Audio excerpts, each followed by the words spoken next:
မင်္ဂလာပါရှင်ဒူးနာယောဂကြောင့်လမ်းလျှောက်ရတာအိပ်ရတာအဆင်မပြေဖြစ်နေသူတွေထက်ဒီနေ့မှာတဘာဝစီးစွမ်းတလက်ကိုမျှဝေပေးခြင်းပါတယ်ဒူးနာတွေဆိုတာချင်းစီအားနဲ့လို့အယိုးပွားလို့အရွတ်ရောင်လို့ဒါမှမဟုတ်ကြီးပေါင်းတက်လို့ဖြစ်နိုင်ပါတယ်ဒီပြဿနာတွေအားလုံးအတွက်အိမ်မတွင်လွယ်လွယ်ကူကူပြုစုနိုင်တဲ့အစွမ်းထကုံထုံးတစ်ခုရှိပါတယ်နော်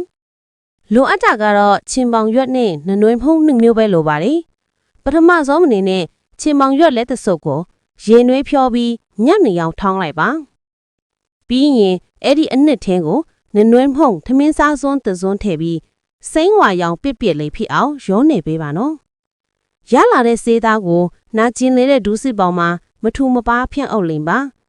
ပြီးနောက်အဝတ်ခောက်ဒါမှမဟုတ်ဝါကွန်းအုပ်ပြီး6လက်မပတ်တီနာလုံအောင်စီးလိုက်ပါ6နာရီကြာစီးထားပေးပါစီးထားချိန်မှာအေးလိုက်ဘူးလိုက်ဖြစ်တာကိုခံစားရပါလိမ့်မယ်ဒါကပုံမှန်ပါမယ်နော်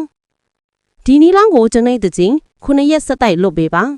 တပတ်အတွင်းမှာပဲဒူးစစ်ရောင်ရမ်းမှုတွေကျဆင်းပြီးနာကျင်မှုတွေတိတိတတာတက်တာသွားတာကိုတွေ့ရပါလိမ့်မယ်ရှင်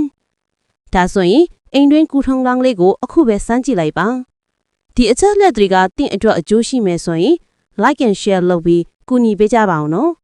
အားလုံးပဲကျမ်းမာပျော်ရွှင်ကြပါစေရှင်